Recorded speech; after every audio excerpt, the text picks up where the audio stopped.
Olá pessoal, estamos iniciando hoje a aula do número 2 da oficina de produção e montagem de exposição. É um projeto que conta com incentivo da Secretaria de Cultura do Estado de Pernambuco, Governo do Estado de Pernambuco, PNAB Pernambuco, Ministério da Cultura e Governo Federal. Aqui é Mago Ferreira falando, eu sou um homem pardo, de 1,77 de altura, tenho olhos e cabelos castanhos, a barba rala e dispersa, tenho bigode e cavanhaque grisalhos. Estou usando uma camisa preta em sobreposição a uma camisa de cor cinza. Uso calça preta. Hoje estamos aqui recebendo Josiel Melo. Ele é arquiteto e urbanista, expógrafo, curador, pesquisador, artista visual e ceramista. Seja bem-vindo, Josiel. Hoje você vai tratar aqui com a gente essa aula 2, né? Trata de curadoria e pesquisa. Seja bem-vindo. Obrigado, boa tarde a todos. Eu sou Josiel Melo, eu tenho 30 anos, sou natural de Tracunhaém, na zona da mata do estado de Pernambuco. Sou artista visual, venho do trabalho de uma cerâmica. Eu sou um homem de descendência dos povos originários, né, da região, dos engenhos da zona da mata. Eu tenho aproximadamente 1,68 m de altura, tenho uma pele morena clara, e cabelos pretos, bigode. Estou com uma calça cinza, uma camisa bege, sapatos brancos. Dentro desse trabalho, né, de arte desde a infância, eu acho que tem essa formação em arquitetura, né, e essa especialização em arte crítica e curadoria recente, que aí meio que vem somar com essa ideia de artista, não de artista propriamente dito, mas dessa ideia de fazer esse gesto desde a infância, né? Bacana. José, eu tenho uma primeira pergunta para você. Quais os caminhos para uma curadoria assertiva, assim, no teu ponto de vista? A curadoria, ela tem várias perspectivas, né? Tem várias narrativas, e ela precisa ter pelo menos alguns pontos específicos, né?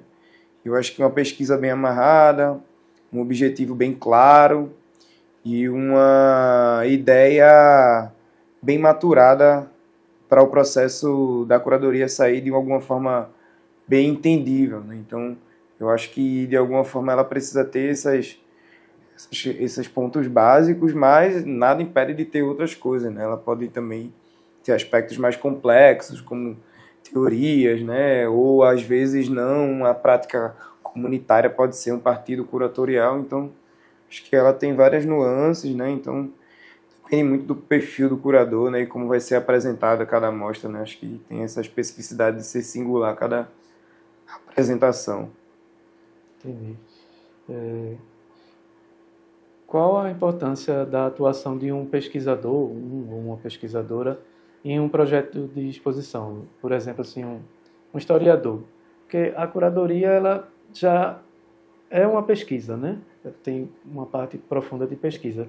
Mas eu vejo em algumas exposições que a gente tem a necessidade de ter um consultor, que é um pesquisador, né, de um determinado assunto. Vamos dizer, a exposição teve no Museu do Estado que tratava da Revolução Holandesa, da expulsão dos holandeses de Pernambuco. Então, tinha um grupo de curadores e um pesquisador específico para tratar desse tema.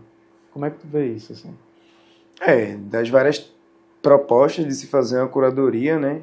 Ter um historiador para uma exposição que fala de historiografia, né? É importante partir do ponto de que se a área de pesquisa do pesquisador, né, for a área proposta, né, ele vai poder contribuir muito, porque ele vai trazer assuntos que fogem do que seria o comumente falado pelo tempo de pesquisa naquela relação, né, por exemplo, da Revolução, né? Então, assim, uma parte da curadoria é essa parte da espinha, né, assim, essa parte de pesquisa do texto mesmo, né, do que vai ser dito, de como vai ser dito, do que é que se tem.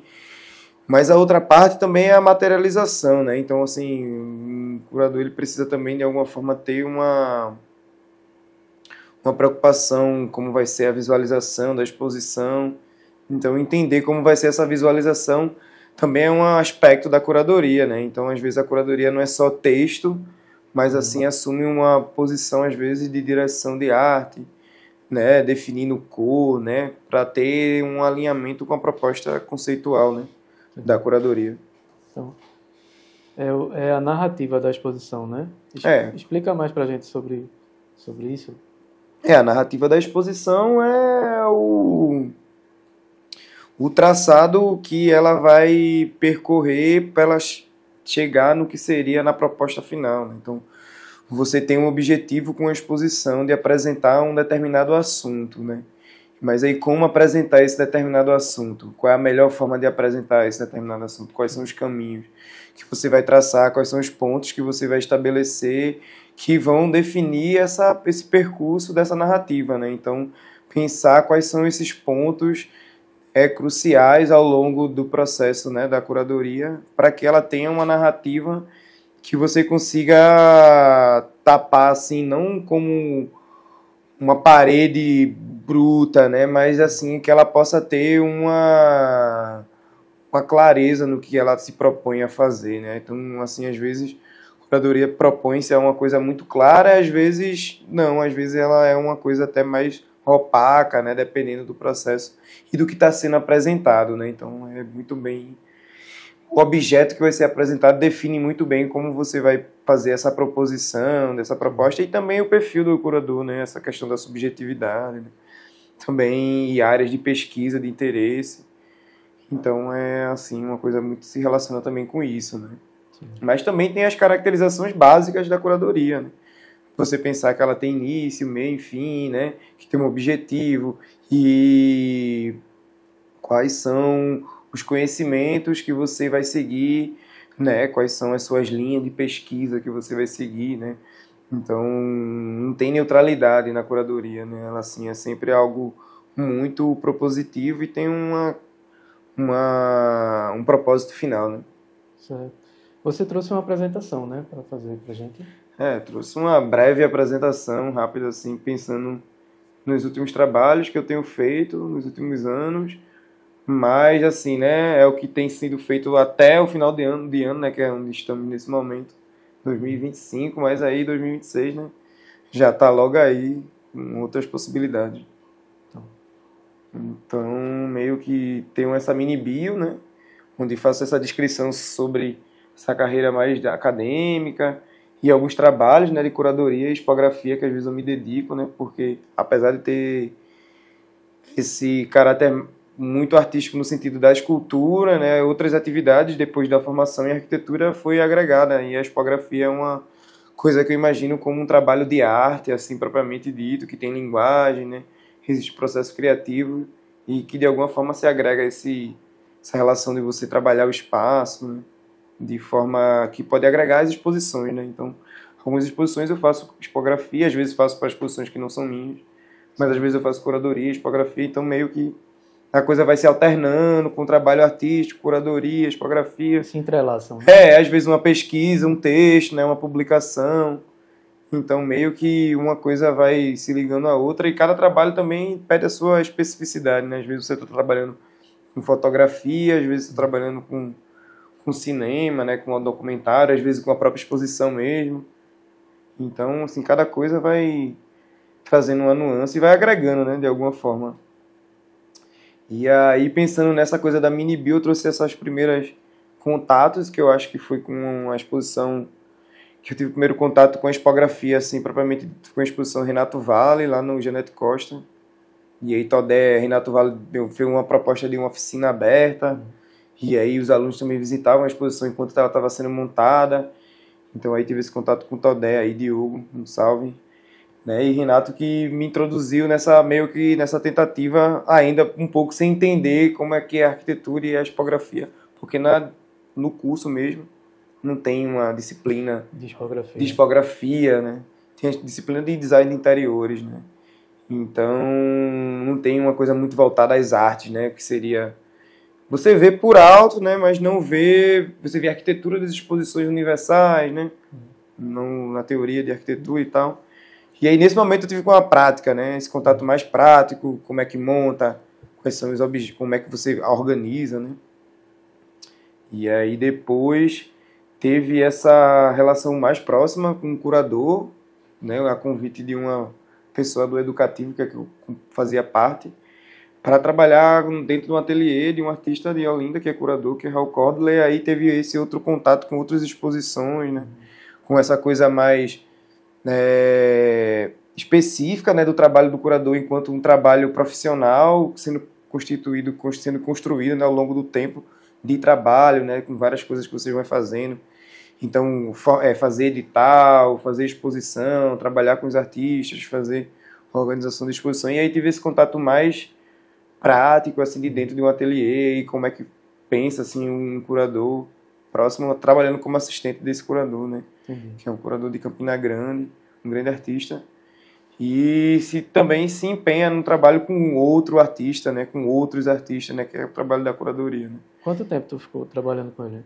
Eu tive um tempo, né, de estagiário de artes visuais e tive um tempo mais próximo, né? Eu trabalhava no educativo do Eufrásio, e aí tinha uma coisa mais próxima de montar a exposição com ele, tá dando mais assistência também.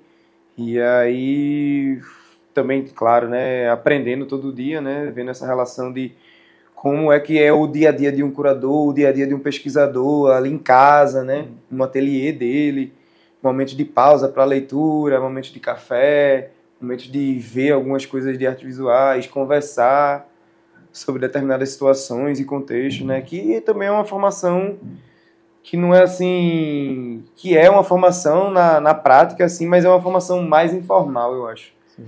Não é como esse curso que eu fiz recentemente em São Paulo, que é um curso mais institucionalizado, né, uma coisa mais institucional, com módulos, com uma mais... Então são duas formas de abordagem, eu acho que nesse sentido, que a curadoria é um pouco informal.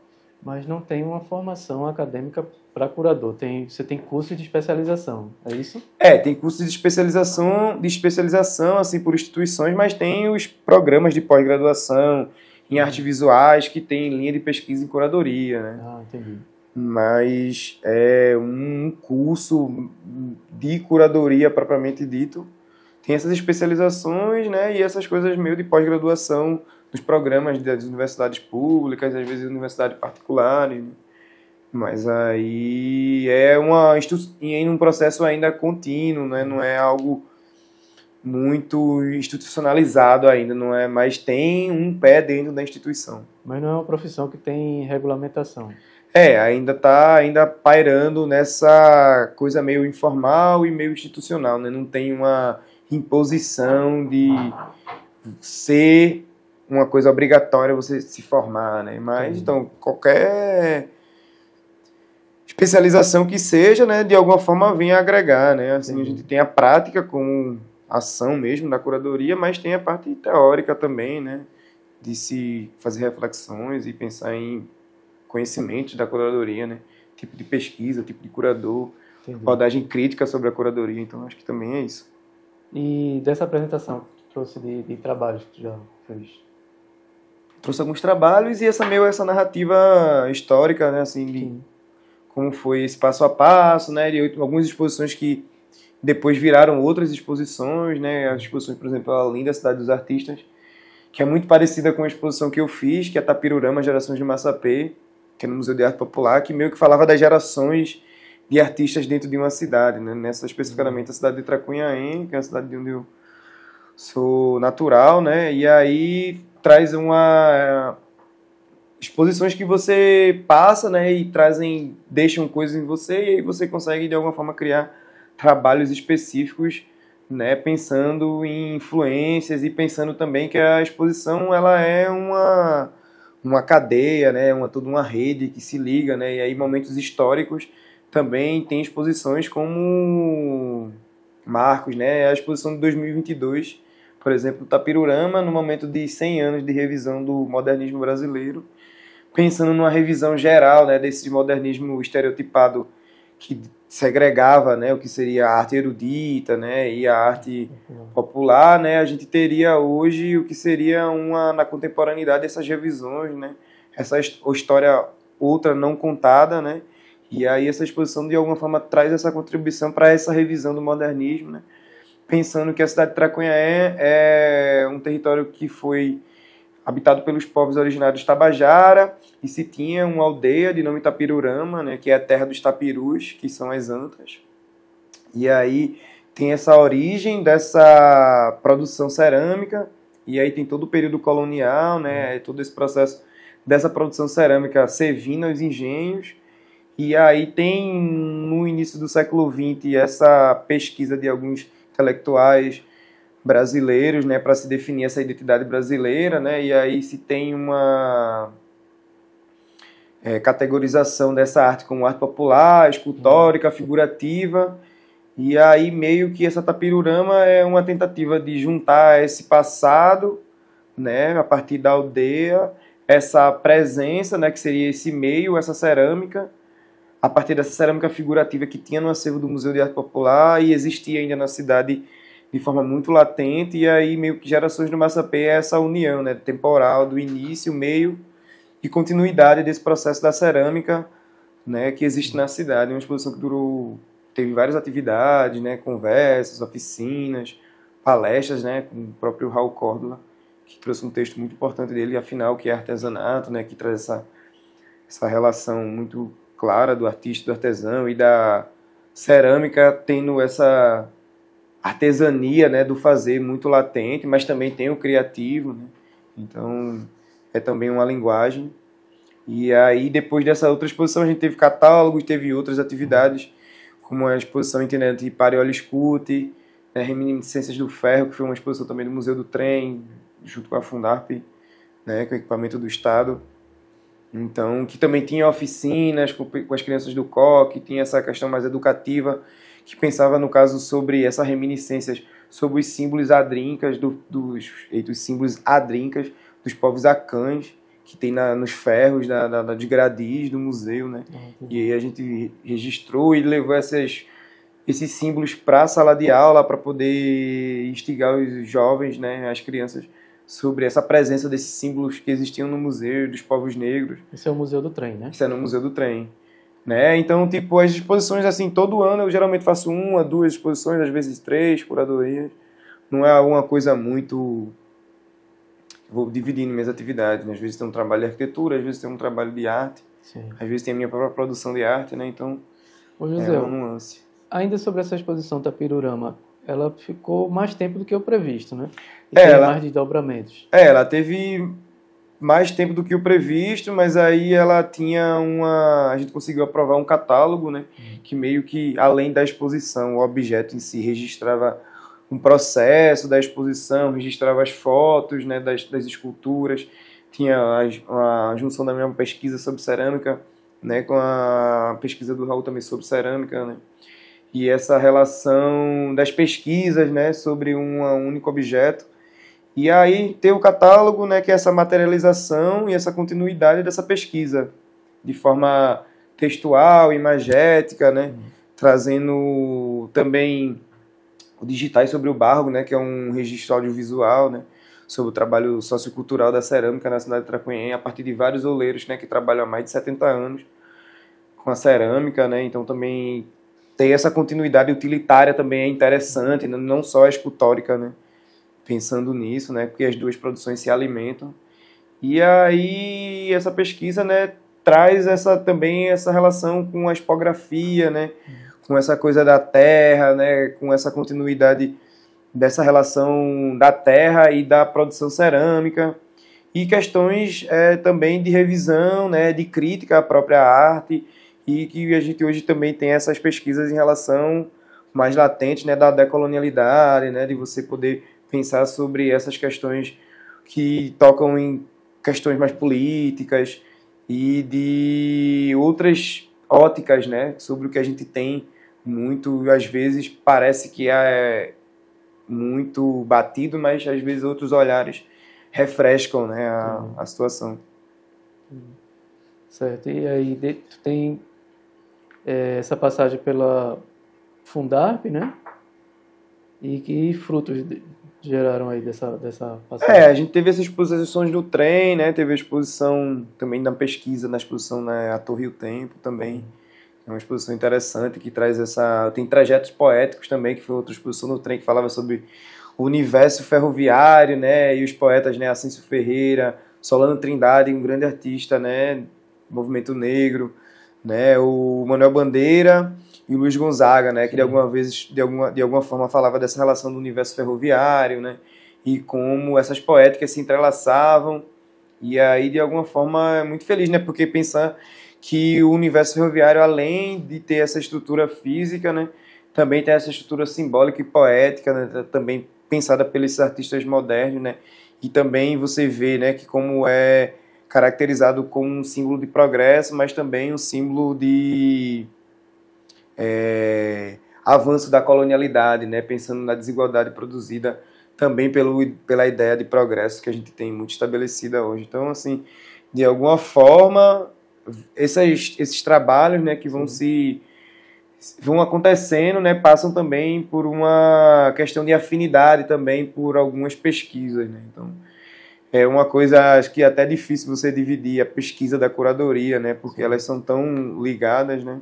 Então, pensar que um documento, uma fotografia, um poema, um objeto desse universo ferroviário pode trazer uma exposição à vida, assim, né, de alguma forma.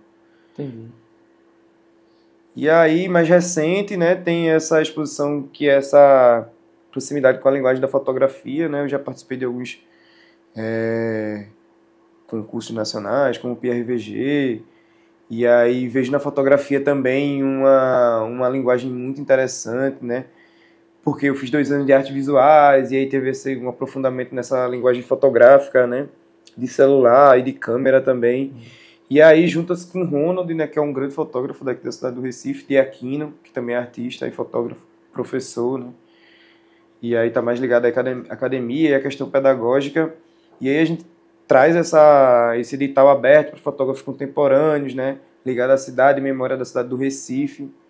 E aí a gente tem uma exposição aqui com concurso, né, patrocinado pelo SIC, que traz visibilidade a esses fotógrafos, né, e essas várias narrativas visuais sobre a cidade do Recife, né, que a gente tem, às vezes, um marco muito batido da cidade, às vezes uma rua, e às vezes outros olhares, né, de outros fotógrafos podem trazer outras narrativas sobre a cidade, né, apresentar outras nuances. Entendi. E aí, mais recente, a gente tem esse trabalho que foi Escolas do Barro, também fiz curadoria, tipografia, e é mais uma aproximação da minha pesquisa da cerâmica, né, enquanto artista, e com os meus ceramistas, assim, não meus, mas que comungam da cerâmica, né, e aí a gente usa também esse aí do Museu de Arte Popular, né, do acervo do museu, que é um acervo muito rico, e traz, né, ceramistas de várias partes do Nordeste, mas aí a gente faz esse recorte pernambucano, e aí traz essa aproximação desses vários ceramistas divididos em polos, são o polo da Zona da Mata, né, o museu, né, com o próprio litoral, né, o Agreste com o polo Caruaru, assim, e Petrolina com Ana das Carrancas e esse polo representando o sertão. E aí a exposição traz essa relação da tradição, né, do ensino da cerâmica pela oralidade no estado, e a cerâmica como uma linguagem, né, que pode trazer várias reflexões, né, tanto só da cerâmica arqueológica, por exemplo, as louceiras, né, do Agreste, né, as louceiras de Itacaratu, né, da aldeia dos Pancararus, e como a gente pode pensar, né, que essa cerâmica também ainda continua viva, né, nos povos originários e também nos povos afrodiaspóricos dentro da tradição da cerâmica que veio se constituindo a afro-brasilidade, né? Também a gente tem que pensar que a cerâmica afro-brasileira é uma cerâmica que está aí, né, há séculos, né, construindo uma vasta produção, né? Ana das Carrancas é um grande nome, né, que a gente pode pensar como uma produtora ceramista negra, né? Séculos de resistência. Exatamente, né? Então pensar que essa relação da cerâmica perpassa por essas várias nuances, né? Tanto indígena como afrodiaspórica e popular, né? Assim, propriamente falando, né? porque apesar da caracterização meio que estereotipada do que foi criado, o termo popular, né, os artistas assumiram essa ideia popular e ressignificaram elas, né? Então, pensar que essa ressignificação do termo popular é muito contemporânea, né, e está muito em voga, pensando, né, nessas atualizações, né, e nessa reapropriação, né, de um termo que de alguma forma foi dado de forma pejorativa, mas sim, conseguiu outros desdobramentos. E aí, pensando na curadoria, né, pensei nessa oficina, falar da pesquisa e da curadoria como um ato de curar uma relação política, né? Então, pensar que não todos os curadores, mas a curadoria, apesar de ter essa coisa, né, eurocentrada, né, trazer um pouco dessa história da curadoria, né, pensar que é uma coisa que vem, né, de outro lugar e ela vai mudando, né, a partir dessas introduções que vai acontecendo dentro do lugar como um Brasil, né, como não é um país como a Europa, né? Então pensar que é diferente também dos Estados Unidos, então pensar como é a curadoria é feita no Brasil é diferente dos Estados Unidos, como é essas nuances, o que é que a curadoria brasileira está preocupada, né? Então são vários nuances, né? Assim, pensar na curadoria, né? Uma curadoria mais institucional, uma curadoria mais independente, de artistas independentes, fora do circuito artístico consolidado é uma coisa, né? E aí pensar nessas noções fundamentais da curadoria, que a curadoria é um ato político.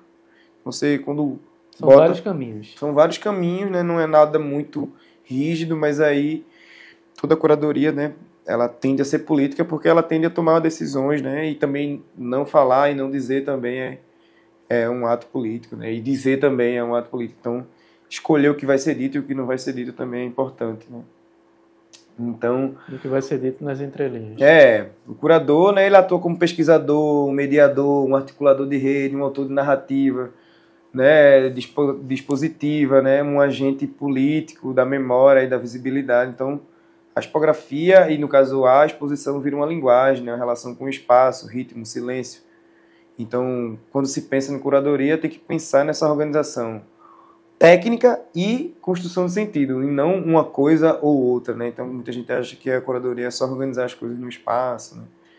Mas tem que dar um sentido, né? Então, procurar que sentidos são esses, né? Que as curadorias têm dado nas exposições, né? Que narrativas têm sido valorizadas, o que é que tem sido contado e o que é que não tem sido contado. E aí tem umas imagens de algumas exposições, né? Essa exposição Tapirurama, 2022, né? A abertura, e também a exposição, mas são exposições institucionais, né? A Torre e o Templo, também 2023. A Torre Malakoff também estou aí como pesquisador, né? Nos acervos, né? Procurando onde é que está essas imagens sobre a mudança, né? Do entorno da torre, né? Desse bairro, né? Que vai sendo portuário, né? E aí vai ganhando novas definições urbanas, vai se modificando o desenho urbano dele em função das novas necessidades, né, do tempo. E aí, na história da curadoria, tem essa curadoria clássica, né, da Inglaterra, ó, da Europa, dos séculos XVIII e XIX, né, de guardar nessas pilhagens que foram feitas desde o período colonial, né, dentro desses gabinetes de curiosidades, né, que foram extraviados de povos como, né, os povos brasileiros, né, como o Manto Tupinambá. Sim. Então, né, como o curador foi desse coisa meio de guardião, né, do curar, né, essa mudança meio modernista, né, da ampliação da crítica, da exposição, como discurso, né, essa coisa das vanguardas europeias, né, que o artista curador, essa coisa muito que hoje a gente tem de forma muito complexa, né, mas nesse período estava se inicializando, até as rupturas do período que podemos dizer assim pós-moderno, né, que é essa ideia, né, que o Harold Ziman tem quando as atitudes se tornam forma, né, que é esse processo mais da curadoria como criação, né, e aí se muda um pouco essa perspectiva da curadoria, e aí depois meio que uma crítica institucional, né, questionando os museus, os protocolos, o poder da instituição, essas revisões mais decoloniais que se iniciam aí, né, a partir dessa relação dos textos do Foucault, né, uma coisa mais teórica, assim, propriamente dita, né, do conhecimento, epistemologia do conhecimento, e essa virada mais contemporânea da curadoria como pesquisa, afeto, política, né, algo mais comunitário, mais horizontal, né, e a curadoria como ferramenta social, né, diante do complexo desses excessos do contemporâneo, né. Então, pensar que essa curadoria, ela vem acumulando ao longo do tempo, né, várias funções. E hoje a gente tem, às vezes, o curador que escreve o texto, às vezes o curador não escreve o texto, às vezes o texto é feito por outra pessoa, às vezes o curador assume outra função, né? Às vezes uma curadoria, né, como as grandes exposições, tem vários curadores, co-curadores, né, uma curadoria compartilhada, né? Então, às vezes o curador teve essa imagem, né, meio de uma curadoria de grife, né? E depois também tem essa imagem também dos outros curadores, né? Outras curadorias, né? Que vão falando outras narrativas, né? Que são menos visíveis às vezes, né? Menos midiáticas. Então pensar que também vai de uma coisa muito midiática também a uma coisa menos midiática, né? Então pensar que ela tem várias nuances ao longo da história e que o contemporâneo hoje é feito de todas elas, né? Propriamente ditas, né? Em todos os aspectos. Pensando na curadoria assim e na pesquisa, né? Porque muito do trabalho da pesquisa, né, se desdobra em curadoria, às vezes a pesquisa não se desdobra em curadoria, né? Também tem isso, né? Sim. Não está muito preso. Ela não toma essa forma, né? Às vezes ela não toma uma forma de curadoria, uma pesquisa, e às vezes sim. Então os paradigmas críticos da curadoria, né, tipo as exposições que valorizam práticas, territórios, relações, né? O curador como autor, como a gente vem, né, na década de 60, 70, o curador também como colaborador, né, co-curadorias, museus, como esses territórios, né, a periferia, a aldeia também, né, os índios, as questões indígenas que em relação ao processo, né, de acesso a várias formações, né, a vários conteúdos, né, a arquivos, né, que antes ficavam restritos a determinadas, né, gabinetes, né, essa narrativa meio única hoje dá espaço a várias narrativas, né, até múltiplas epistemologias, né, sobre determinados conhecimentos, né, então há um conflito cultural muito grande em termos de conhecimento, né, porque temos em voga várias questões, né, que envolvem tanto a ecologia propriamente dita do meio ambiente, né, e essa ideia de progresso que a gente vem construindo ao longo do tempo, né.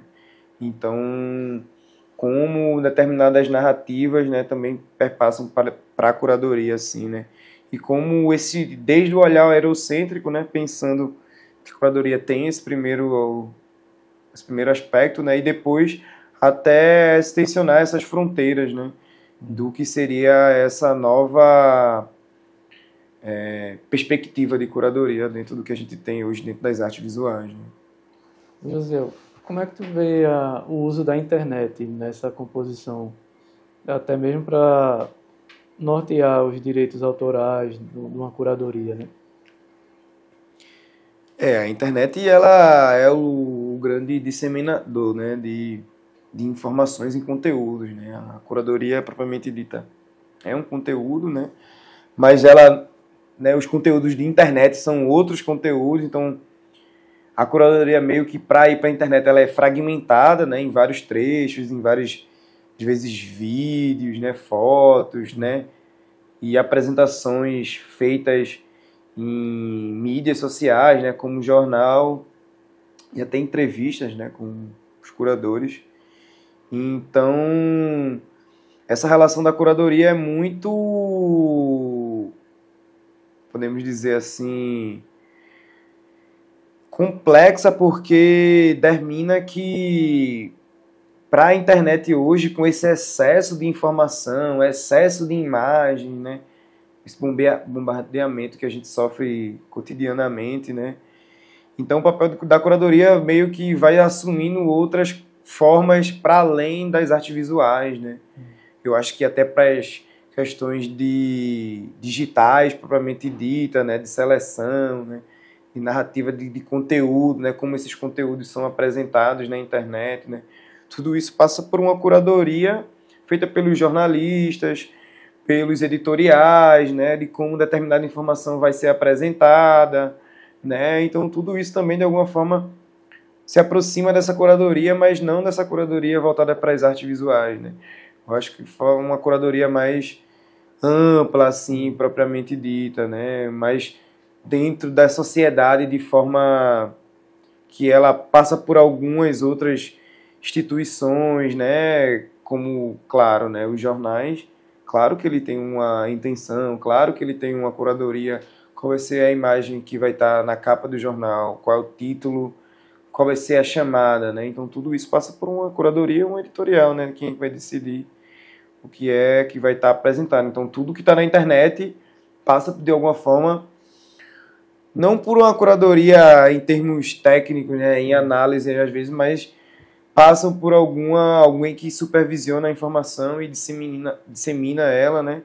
E propriamente tem uma intenção, né? A gente tem essas fake news passam por uma questão curatorial de quem está analisando elas, né? Então tem um sentido, né? Tem um sentido de também, né, de criar uma desinformação, né, a partir de uma informação. Então é muito interessante poder olhar a curadoria para além dos limites das exposições, né?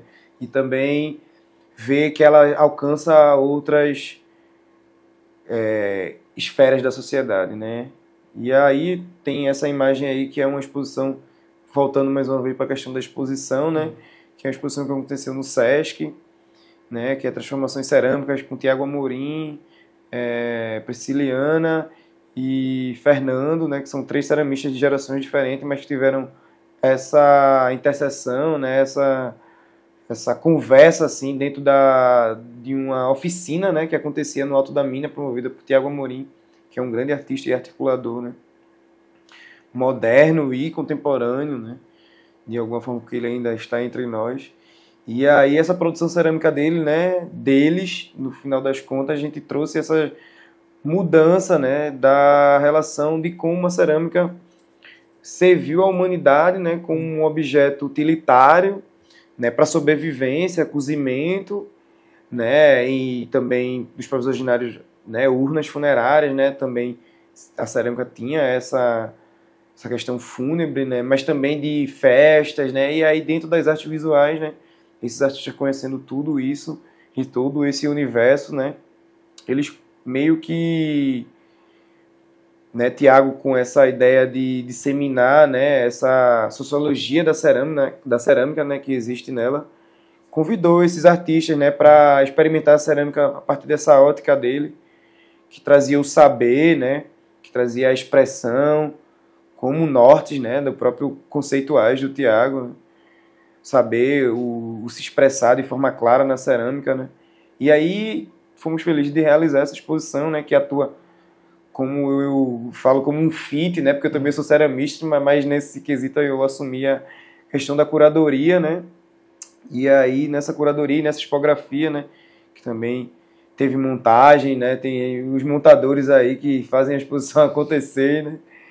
E aí também tá incluído, a pessoa está incluído nesse meio, né? E aí como essas exposições trazem essas histórias, né? Essas histórias passadas e continuadas por esses novos artistas, né? E aí a gente tem essa exposição que apresenta de alguma forma essa variação dessa cerâmica, né, de forma de amostragem da cerâmica nordestina e pernambucana, né, que tem uma coisa mais figurativa em certos momentos, às vezes traz uma fauna, traz os animais, né, trazem figuras, né, como os caboclos, né, às vezes trazem só os vasos em si, né, como Prisciliana traz muito bem, ou trazem essa questão, né, de alguns, como o Fernando traz o bacurau, né, que também tem uma questão, né, do papavento, né, do que se alimenta do vento, que a cerâmica precisa ter um vazio para existir, né, então tem toda uma lógica que também, como curador e como ceramista, né, a gente pode juntar esses vários fragmentos, né, da cerâmica e poder apresentar de alguma forma essa comugação, né, essa confluência, né, desses 3 ceramistas, desses 4 ceramistas, né, cada um em sua posição e também assumindo outras posições, né. Entendi. E aí a atuação do curador hoje, né, vários desafios, né.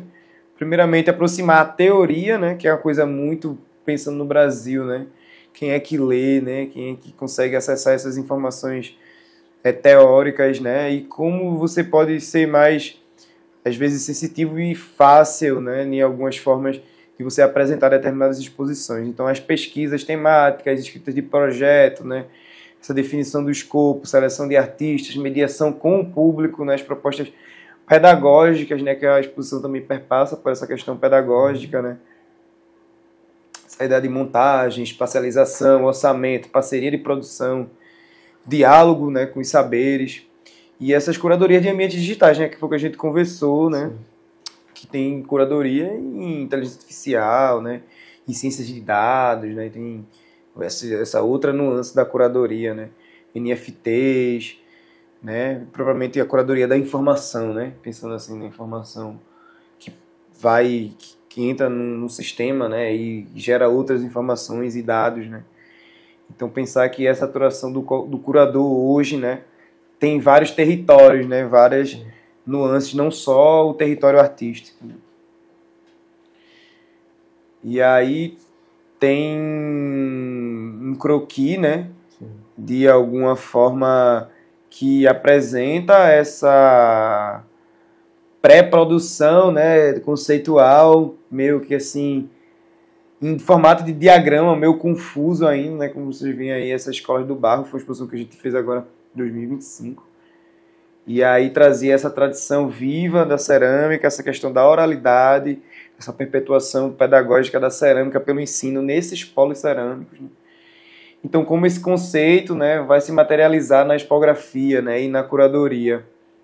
E aí tudo parte dessa folha em branco, né, que vai rabiscada e conta esse acervo, né, que existe no Museu de Arte Popular e como vai ser dividido esse acervo, né, por cidade, né, por região, né, como a gente já mesmo falou das regiões do estado, e quantas cabe, né, dentro da relação espacial, né, para a gente poder ter uma observação, né, mais clara da diferença, né, do barro, né, porque escolas do barro, né, qual é a variação do barro de Petrolina para o barro de Caruaru, para o barro de Tracunhaém, de Goiânia, do barro do litoral, né, como pensar essa variação e aí essas formações da escola mesmo e poder investigar que o termo escola, por mais que tenha sido, né, originário do grego, existem as esperuanques, né, que são as escolas da vida que existiam, né, no continente africano, em algumas regiões, e aí como essa ideia de escola pode se expandir para além do que o próprio termo diz e dos limites territoriais físicos da escola, né, pensando que aí você poder aprender nesses polos cerâmicos, não de uma forma estruturada do conhecimento, mas de um conhecimento mais holístico, integrado, né, a essa relação mais popular do saber, no sentido não pejorativo, mas no sentido de conhecimento, que são outros conhecimentos, né, que existem nesses lugares, né, e como esses lugares salvaguardam de alguma forma esse conhecimento imaterial e também transmite para novas gerações, né, porque aí pensar que existe uma relação início, meio e continuidade, né, de todo esse processo. E aí meio que essa Escolas do Barro é uma intenção da minha pesquisa enquanto ceramista, em confluência com esses vários outros ceramistas existentes dentro do acervo, né, do Museu de Arte Popular, pensando no estado de Pernambuco, né. Então, é isso, é uma apresentação que parte de uma pesquisa artística, né, sociocultural da cerâmica, e aí toma essa dimensão expositiva, né. Poderia ser um outro trabalho, poderia ser um livro, né? Entendi. Ou poderia ser uma outra narrativa. E né? essa pesquisa, ela mostra essa transferência de conhecimento das gerações dentro desses polos cerâmicos? Ela de alguma forma perpassa por isso, né? Porque são agrupados por polos, né? Por exemplo, o Polo Caruaru traz a família Vitalino, mas traz também Manuel Eudócio, traz também as mulheres que existem em Caruaru, né? Então, pensar que essa relação não é só a valorização do trabalho do grande mestre, né? Mas também de outros mestres, como Ernestina, né? Ou até mesmo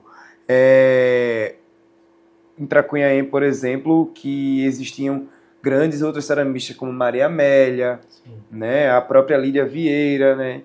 E aí trazer essa apresentação, ou a própria Ana Ana das Carrancas, né? E também trazer que existem outros produtores, não só os mesmos, né? Mas que os todos comungam de uma única materialidade, que é o barro, né? Que no caso é a cerâmica nesse fim, né? Que propõe essa exposição, né? Então, a pesquisa, de alguma forma, ela traz essa parte do conhecimento histórico, essa narrativa, né, que você vai construindo, né, a partir da exposição, mas aí também traz essa materialização, né, traz a organização espacial, quem vem primeiro, quem vem depois, quem vai finalizar a exposição, quem está de frente, quem está de lado, né. Sim, os vazios da exposição os vazios também, das né? exposições, né, que é importante, nem tudo está cheio, né, então pensar nessa circularidade que precisa existir dentro da exposição para que seja construída também os sentidos de quem vai visitar, né, que é o público, né? Que é quem também interessa a exposição, né? Não só ao pesquisador, não só ao curador, né? Mas ao público que vai receber essa exposição, né? Que vai frequentar a exposição, que vai poder falar dela, né? Que vai se apropriar dela, que vai construir outros conhecimentos, vai se divulgar outras narrativas, né? Sobre essa ideia da exposição, né? Que ela meio que está escrita, mas também ela tem um agregado subjetivo, né? Por parte do público. Com relação ao público, nos teus textos curatoriais, tu utiliza ou pelo menos tenta utilizar em algum momento a linguagem simples que a gente tem na acessibilidade, para que esse texto consiga alcançar todos os públicos, ou pelo menos boa parte deles? O texto da curadoria, né? Ele, por mais que ele passe por a questão da subjetividade, em certo momento é preciso pensar que ele precisa ser acessível, né? Não só acessível para quem está lendo, mas também para as pessoas que precisam de acessibilidade. Então, texto com audiodescrição, ferramentas acessíveis. Então, texto com audiodescrição, textos, né, com braille, né, e textos com uma linguagem que as pessoas possam entender, né, de alguma forma, que seja clara, né. Às vezes, textos muito acadêmicos, que requer, às vezes, ter lido determinado texto, outro, né, dificulta, às vezes, a apreensão, né. Então, geralmente, meus textos são mais tranquilos de ser lido, né, mas, às vezes, tem uma densidade, né, em algumas referências, né, que eu acho que também o texto também ele precisa disso, né, para ter uma base teórica, né, porque não se escreve se não lê, né, então você precisa ler para se escrever, exatamente, né, então as bases de referências que você vai utilizar é o que vai dar também uma narrativa que você vai querer, né, imprimir naquela curadoria, né. Por exemplo, essa curadoria do Escolas do Barro, né, tem esse croquis aí que dá para ser visto. E aí você tem, né, essa coisa mais... Eu geralmente falo numa escala de 1 para 200, uma escala mais íntima, né? E aí meio que eu vou colocando nomes, aí vejo quem está próximo, qual é a obra, como é que essa obra se relaciona uma com a outra, né? E aí, por exemplo, nessa exposição a gente traz logo as carrancas de primeira visada, né? Que é esse elemento, esse objeto que afasta os maus olhados, né? Que afasta os maus energias, né, que também existem nas proas das embarcações. Então, como essa escultura também vem para a expografia com essa mesma intenção das próprias embarcações, né? O Rio São Francisco, né, o grande rio, né, que é chamado pelos pancararus, né, de outro nome, né? Então, pensar que essas embarcações e essas narrativas também atravessam outros povos, né? Então, como trazer Caruaru, né, o agreste, a sociologia do agreste, né, feito pelo vaqueiro, pelo couro, né, feito por essas miniaturas que foram caracterizadas, né, que foram dadas e tidas como uma identidade, né, da cidade, né, e se constituiu e se construiu e se formou em torno disso, né. E aí quando você vê aquela miniatura, você já pensa, né, em Caruaru, em Vitalino, né, assim como você vê as carrancas de Ana, você também pensa assim como você vê os leões de Nuca, né, e também pensa, né, então como essas esculturas se tornam ícones, né, do Estado, né, são utilizadas como identidade nacional, né, e aí estão contidas dentro das exposições, né, então como uma relação nacional também se relaciona dentro das exposições, dessa organização dessas exposições, né, e da pesquisa, né, aí tem uns croquis feitos assim à mão, né, antes do desenho técnico, né, que é o desenho mais executivo, que mais interessa a montagem, né, que é esse desenho que é onde a gente especifica, né, e caracteriza as cores, o tipo de luz, né, os espaçamentos, como é que vai estar essa relação dos suportes que vão estar auxiliando as obras a se apresentarem, né, como é que vai estar essa iluminação, como é que vai ser essas cores, né. E aí tudo isso passa pela montagem, passa pela expografia, né? Passa por essa questão da pesquisa e se materializa fisicamente, né? Porque essa é a intenção também das exposições, é se materializar fisicamente. Então eu acho que é essa nuance, né? A gente tem essa montagem aí, né? Que traz essa caracterização, né? Das fragmentos que é as exposições, né? Então, pensar que as exposições são feitas por vários profissionais, né? Tem o pessoal do adesivo, tem o pessoal da aplicação, tem o pessoal da luz, tem a pessoa da quer fazer a instalação, né? Então, isso. Né? É o montador, né?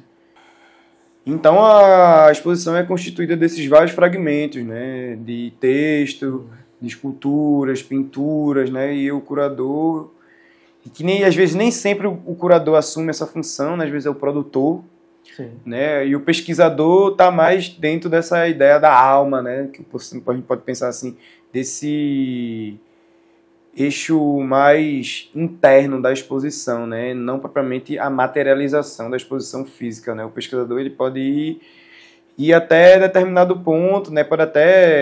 A pesquisa pode até definir formas, né, de como vai estar sendo exposta, mas aí também a execução da materialização da exposição tem a sua especificidade no momento, né?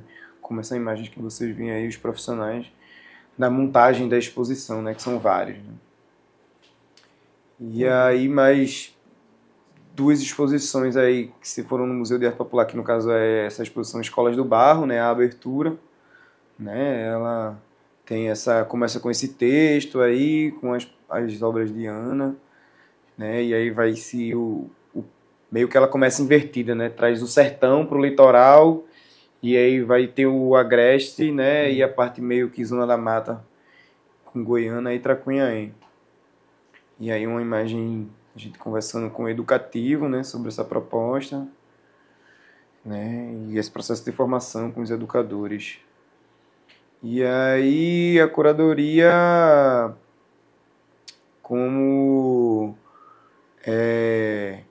curadoria crítica, né, em reflexões éticas e políticas, então como oferecer um fechamento denso e reflexivos, né? Qual a curadoria que queremos produzir? Como lidar com a memória? Como curar com responsabilidade social, né? Como a curadoria pode ser essa ferramenta, né, política, que pode trazer outras narrativas, né, que foram não apresentadas, né? E o papel do curador, né, diante de todas as questões de crise, né, e de crítica da própria sociedade, né? Então, como a curadoria é esse processo de transformação, né, e não apenas de apresentar exibições, né? Então a curadoria também tem essa nuance, né? E aí tem essas referências aí de alguns curadores, né? Sim. E aí essa função, né, do pesquisador como consultor de projeto, né, de exposição, né? Então a pesquisa e curadoria traz essa coisa mais estrutural da construção de exposição, né? Apesar de todo mundo achar que a curadoria é essa organização visual, né, desse conjunto artístico, a pesquisa, no caso, tem um próprio eixo, né, que sustenta o pensamento curatorial. Então a pesquisa da exposição em si traz o contexto, capacidade crítica, né, esse arranjo que pode ser político, né? Então, como o papel do pesquisador, né, também está muito próximo ali do curador, e também compreender que a curadoria, como você mesmo falou, né, é essa coisa de uma formação de conhecimento, né, essa produção de conhecimento, né, então a curadoria tem essa proximidade, mas às vezes a pesquisa não termina sendo uma curadoria, né? Às vezes a pesquisa é pesquisa, simplesmente pesquisa, né? Não necessariamente precisa ser uma curadoria. Porque a pesquisa pode virar várias coisas, né? Pode virar um filme, pode virar um livro, né? Pode virar uma própria obra de arte, né? Uma própria intenção artística, um trabalho artístico, né? Sim. Então, pensar que essa pesquisa ela tem várias, né, nuances. Ela vai dar base, vai dar suporte. Vai dar suporte, né? Para que você acomode documentalmente, né? Você acomode, né, epistemologicamente, né, que é essa ideia do conhecimento, né? Então, como os conhecimentos são organizados, né? Como os conhecimentos são silenciados, né? E a pesquisa tem essa... Então, o pesquisador, o curador, ele atua fazendo essas conexões, né? Estabelecendo essas pontes, fazendo essa organização em camadas e redes, né? De maneira que tem que ser crítica, né? Tem que se pensar qual é o propósito final, né? O que é que vai trazer ao debate, né? Então... Eu tenho uma outra pergunta, José. Como é a relação da curadoria com o educativo de um museu, de uma exposição? Como é assim? O curador ele tem essa função de ter que apresentar a exposição não só para os arte-educadores, né, porque toda exposição, de alguma forma, ela tem que ser pedagógica. A arte-educação é a ponta de lança das exposições, né, assim, pensando, né, é o dia a dia, né, o cotidiano. Então, quanto melhor esteja formado esses educadores, não no sentido, assim, saber de tudo, né, Sim. mas quanto mais preparados eles estiverem, melhor vai ser a apresentação da exposição, né, ela tende a ser mais entendível, né? Então, quando as pessoas que vão apresentar ela estão por dentro, né? Estão interessadas, né? Estão sabendo do que está acontecendo no processo da exposição, melhor vai ser a apresentação dela com o público, né? Porque eles vão dar ali o dia a dia, né? Então, ter essa formação pedagógica e educacional é fundamental, né? Para toda a exposição e toda a curadoria, né? Porque ela atua diretamente com esse primeiro contato, né? Por mais que o público ele se adentre na exposição, tem os educadores lá. Por mais que ele queira fazer só, ele pode ter o auxílio do arte-educador, que pode trazer uma nova ótica, né? Trazer uma proximidade que às vezes você não conhece muito bem a exposição que está sendo apresentada. Então, esse papel pedagógico é importante. Nossa. E aí o papel do pesquisador dentro da curadoria é isso, né? É esse agente político também que escolhe e merece dar visibilidade às narrativas, reforça os questionamentos, né? Então, identifica as lacunas históricas, qual o problema de pesquisa, né? Esse grande da pesquisa acadêmica, né? O que é que você quer falar, qual é o seu objeto de pesquisa. Então, como escutar esses contextos sociais, né? Porque o pesquisador ele precisa, muitas vezes, se adentrar dentro desse universo que ele está pesquisando, né? Como ele vai articular essas múltiplas vozes, né? Que narrativa vai ser dada nessa pesquisa, né? Como ele vai escrever essa pesquisa. Então, a pesquisa tem que propor esse olhar, né? Esse, às vezes, deslocado do que está cotidianamente posto, né? Então, como apresentar de outra forma, né?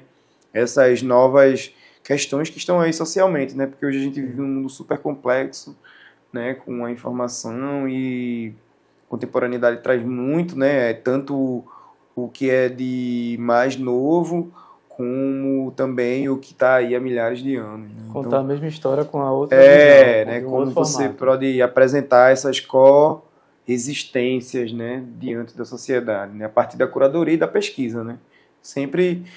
Eu nunca vi uma curadoria sem pesquisa, né? Então, assim, é muito difícil não apresentar uma curadoria sem pesquisa. Né? São coisas intrínsecas, né? Interligadas. José, a gente está daqui a pouco se encaminhando para o final dessa aula. Eu queria te fazer mais uma pergunta e depois você fazer suas considerações finais. Qual é a mensagem, né, que você deixaria aí para quem quer seguir nesse caminho da profissão de um curador, de um pesquisador, de um curador-pesquisador?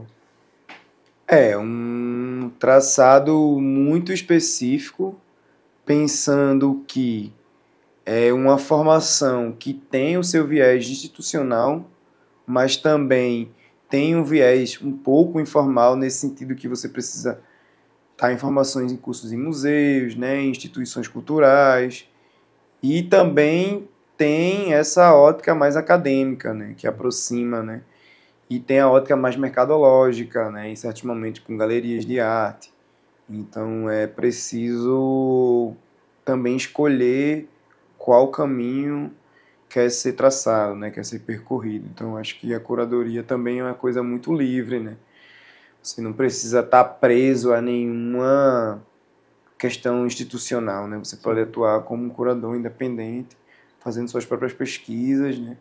E apresentando suas próprias exposições, ou não, né? Não precisa ser exposição. A curadoria necessariamente não precisa culminar em uma exposição, ela pode culminar em outra, em outro objeto, né? Sim, um outro projeto, né? Em outro projeto, né? Então, curadoria como processo, projeto, né? E até pesquisa mesmo assim, tem essa ótica. Então, depende de como você vai querer traçar, né? Tem sempre quem é você e como você pode se encaixar em todo esse meio, né? Então, Um outro olhar, né? precisa também se conhecer para saber se você tem tem que gostar de coisas transdisciplinares, tem que gostar de trabalhar em equipe, né? Tem umas especificidades, tem que conhecer de várias áreas de conhecimento, né? Então, tem curadores que navegam, né, por várias áreas de pesquisa, né? E também como também organizar essa ideia, né, do curador intelectual, né? Um curador que faz parte de uma cultura, né? Então também como articular essa organização diante de todos esses processos, né, que envolve a curadoria em sociedade, a curadoria no Brasil, a curadoria no mundo, né? Então, onde é que estão as curadorias, né? Estão só apenas nas galerias, ou nos museus, ou na própria internet, no cinema, né? Em várias áreas do conhecimento. Então, pensar que é isso, é um campo muito aberto, e todo campo aberto é um campo perigoso, né? Então, tem que tomar cuidado, né, em como você vai organizar, né, essas curadorias, né?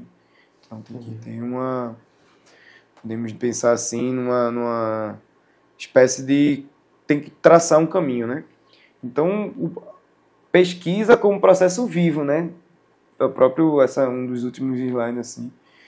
E não coleta de dados, né? Porque dados, né, tem uma leve inclinação meio tecnológica assim, né? Tem uma formação terminando na área de sistema da informação, e dados por dados é dados. É 0 e 1, e como transformar esse dado em uma informação, e essa informação em algo que vá transformar, né? Vá poder ter esse processo de transformação em outra coisa, né? Transformar esse dado em um projeto, transformar esse dado em uma pesquisa. Tem uma utilidade, né? Ter uma finalidade, né? Não sei se nem utilidade, mas uma finalidade, né? Um propósito, né? Tem que ter um propósito de alguma forma, né? Ou não ter propósito algum também, né? É um caminho, né? Então a curadoria não é neutra.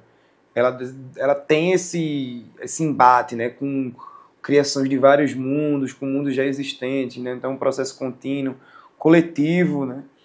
E também traz aproximação, né? Traz escuta, traz várias responsabilidades e corresponsabilidades, né? E essa transparência, né? Ter que falar, né? Ter que deixar de ser, às vezes, sobre uma pessoa ou sobre o próprio curador, em certo momento, né? Para ser algo mais coletivo, né? Que comungue várias pessoas, que conflua várias pessoas, né? Então, é isso, a curadoria, né? É essa coisa, né? E aí o pesquisador é como mediador, né? Ele tem que trabalhar, por exemplo, eu trabalho com a cerâmica, pesquisa de sustentabilidade, território, memórias familiares, né? A própria técnica do trabalho com o barro, territorialidade, né? Como são os processos de demarcação desses territórios na cerâmica, né? A cerâmica afro-brasileira, a cerâmica indígena, né? Cerâmica portuguesa e como é a cerâmica brasileira, né? No meio de tudo isso, como é que ela vai sofrendo essas influências, né? Então o pesquisador de alguma forma ele se identifica, né, com alguns temas pesquisados, e às vezes não é muito da área dele, mas aí ele se dedica à pesquisa, né, para se aprender, porque é isso, curadoria também é um aprendizado contínuo, né? Então tem essas mudanças, né? Cada curador também tem sua área de pesquisa. Sim. E também você pode se aventurar por novas áreas, né? Não tem nada muito rígido, né, nesse Sim. quesito, né?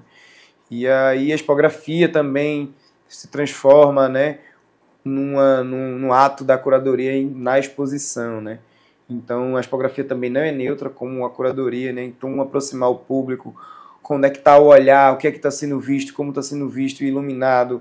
Então essa pesquisa, portanto, também termina em expografia. Às vezes a materialização da expografia se mescla, também está interseccionada com a curadoria e esse olhar não neutro, né?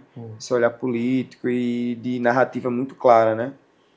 E aí a pesquisa seria esse vazio que fica do não dito, né? Sim. Então o pesquisador, ele escreve texto, contextualiza, faz material educativo, mas também deixa um espaço vazio para que as pessoas, que o público crie, né, uma espécie de construção, né, simbólica sobre o que está sendo exposto. Então, nem tudo está explicado na exposição, às vezes outras coisas surgem, né? Então tem as suas exposições, tem as suas fragilidades também, né? Sim. Então a gente sabe que também tem essa relação e tem esse aprofundamento, né, curatorial e de profundidade, né, de investimento na pesquisa, né? E quanto mais se pesquisa, mais se acha, né? E aí o tempo é que vai definir, né?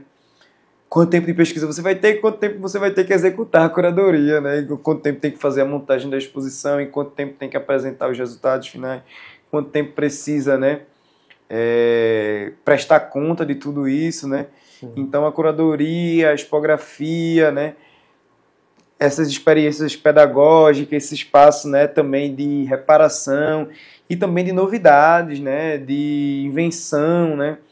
Então a curadoria ela tem uma relação muito intrínseca com a pesquisa, né, e ganha quando se junta as duas, né, a curadoria e a pesquisa. Então a curadoria transforma tudo, né, nessa ideia, numa experiência visual, sensorial, auditiva, né, às vezes olfativa, né? Então tem que pensar que são vários perfis, né? E aí a gente finaliza essa conversa, né, que se estendeu além do tempo, mas agradeço aí a participação, né? Acho que é sempre bom falar, né? Às vezes você fala pouco em determinados lugares, e aí quando se dá a oportunidade, né, de se falar sobre uma parte de sua produção, né? É interessante, né? E aí a gente pensa, né, que uma cidade como Recife, né, a gente ter essa oficina de produção, né, que é tudo assim muito, tem as seus lugares, né, aqui, né, a gente tem vários museus, né, tem várias instituições culturais, mas às vezes, né, não tem uma organização de um ponto de vista que todos colaborem de alguma forma, né, uma organização meio orgânica, né, assim, das artes visuais, né, em Recife, né, em Pernambuco. E aí pensar que como a gente tem essa proximidade, né, com esse fazer artístico muito ligado à cultura, né, então ter uma oficina de produção, de montagem, né, com alguns profissionais, né, da região que atuam de alguma forma no local e em outros locais também, né, traz uma possibilidade de alguém, né, ou ter em algum outro momento gerar uma outra ideia em volta disso, né? E aí a gente poder ter de alguma forma a contribuição, né, desses profissionais que estão sempre atuando aí, né, na cidade, né, todos, né, dentro das suas especificidades, né, e suas colocações. Esse projeto é isso, né? Tem vários temas bastante ricos e complexos, né, de toda forma, e vem a acrescentar, né? Eu te agradeço aí, José, por compartilhar conosco um pouco mais do teu conhecimento nessa segunda aula. E é isso. Obrigado. Valeu, Gente, obrigado. até a próxima. Um abraço.